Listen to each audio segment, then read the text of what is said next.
ফিরে এলাম বিরতির পর। দেখছেন ধর্মযুদ্ধ 2024। আমরা আলোচনায় আসবো। স্নেহায়ন বাবু, আপনার কাছে আসবো। যা যা বললেন কৃষ্ণদা, কি বলবেন তার প্রেক্ষিতে? বিষয় হচ্ছে যে 4 জুনের পরে যখন ইলেকশন কমিশন থাকবে না, আপনিও তো জয় নিশ্চিত বলেছেন। আমি কমপ্লিট করে দিন। কেন্দ্রীয় বাহিনী থাকবে না, পোস্টপোল ভায়োলেন্সের যে কথা এই বলে কিন্তু মানুষকে আর ভয় দেখানো যাবে না। ঠিক আছে, মানুষ রাস্তায় নেমে গেছে। দেখুন, এই 3টে কেন্দ্রে আমি প্রথমেই বললাম যে এই 3টে কেন্দ্রে তো জয় পরাজয় নিয়ে আমরা কোনো সময় চিন্তিত নাই। এখানে লাস্ট 10 বছরে আমাদের এমপিরা যে কাজ করেছে, সর্বোপরি নরেন্দ্র মোদীজির শেষ 10 বছরে নরেন্দ্র মোদীজির যে কর্মযোগ্য তার নিরিখে ভোট হবে। এবং আমি আরেকটা কথা বলছি, শ্রমিকদাকে সাপ্লিমেন্ট করে বলছি, এই যে শ্রমিকদা বললো যে উত্তরবঙ্গ থেকে তৃণমূল নিয়ে সাফাই হয়ে যাবে, শুধু উত্তরবঙ্গ না, এই উত্তরবঙ্গের হাওয়া এবার কিন্তু দক্ষিণবঙ্গও বইবে। এবং এই চিত্র কিন্তু আপনি দক্ষিণবঙ্গ দেখতে হবে, দক্ষিণবঙ্গ কিন্তু তৃণমূলের বিরুদ্ধে তৈরি হচ্ছে। এই আত্মবিশ্বাস কোথা থেকে আসছে, এটাই প্রশ্ন। আমি তো আবারও বলছি, আত্মবিশ্বাস শুধুমাত্র one and only point Narendra Modiji গত 10 বছরে যে কাজ করেছে তার নিরিখে মানুষ আরেকবার নরেন্দ্র মোদীজিকে ফিরিয়ে আনবে। এই জায়গা থেকে তৃণমূল সন্ত্রাস করে কোনোভাবেই আটকাতে পারবে না। মানুষ এইভাবে প্রতিরোধ করে বেরিয়ে আসবে, কারণ মানুষ চায় আরেক তৃতীয়বারের জন্য নরেন্দ্র মোদীজিকে প্রধানমন্ত্রী। মানুষ চায় কোন কোন কাজটা দেখিয়ে, কোন কোন বিষয়ের উপর ভিত্তি করে মানুষ চাইবে, এই জায়গাটা যদি স্পষ্ট করেন।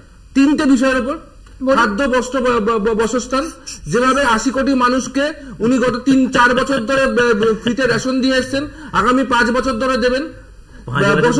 যেভাবে উনি 4 কোটি মানুষকে বলতে হবে না, কিন্তু যখনই খাদ্য, বস্ত্র, বাসস্থানের কথা মানুষ শুনে যায়, মানুষ তৃণমূলকে তো ভোট দেবে না, সিপিএম তো শূন্য হয়ে যাবে, মহা শূন্য যাবে।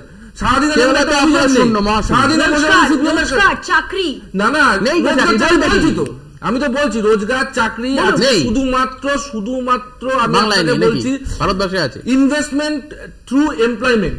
আজকে যাতে ইনভেস্টমেন্ট বাড়ে, যার মধ্যে দিয়ে এমপ্লয়মেন্ট বাড়ে। আজকে আপনারা জানেন মুদ্রা যোজনায় যে 10 লাখ টাকা লোন, সেটাকে 20 লাখ টাকা করা হয়েছে। ইনফ্রাস্ট্রাকচার ডেভেলপমেন্টের মাধ্যমে যাতে এমপ্লয়মেন্ট জেনারেট করা যায়। গত নভেম্বর মাসে রোজগার মেলা থেকে 50,000 লোককে নিয়োগপত্র দেওয়া হয়েছে। এই বছর ফেব্রুয়ারি মাসে 1 লাখ যুবকদের নিয়োগপত্র দেওয়া হয়েছে। যারা এখানে 2 কোটি চাকরি বলেছিল বছরে, কি এখানে বসে আপনার মোদী বলেনি 2 কোটি চাকরি দিয়েছে? 2 কোটি চাকরি, 1 কোটিও চাকরি পেয়েছে। কি কর্মসংস্থান হয়েছে? রেল বিক্রি করে দিয়েছে, এলআইসি বিক্রি করে দিয়েছে। শুধুমাত্র বিজেপি ইলেকট্রাল বন্ড করিয়েছে, এজেন্সি পাঠিয়ে মানুষের কাছ থেকে কোটি কোটি টাকা তুলেছে। ওষুধের দাম বাড়ছে কেন? দুধের দাম বাড়ছে কেন? আটার দাম বাড়ছে কেন? তৃণমূল মারপিট করছে, সিপিএম ডিপেন্ড করছে। তৃণমূল সিপিএম কথা বলছে, মাঠে ময়দানে সিপিএম নেই, একটা মাঠে ময়দানে সিপিএম নেই, মাঠে ময়দানে সিপিএম আছে।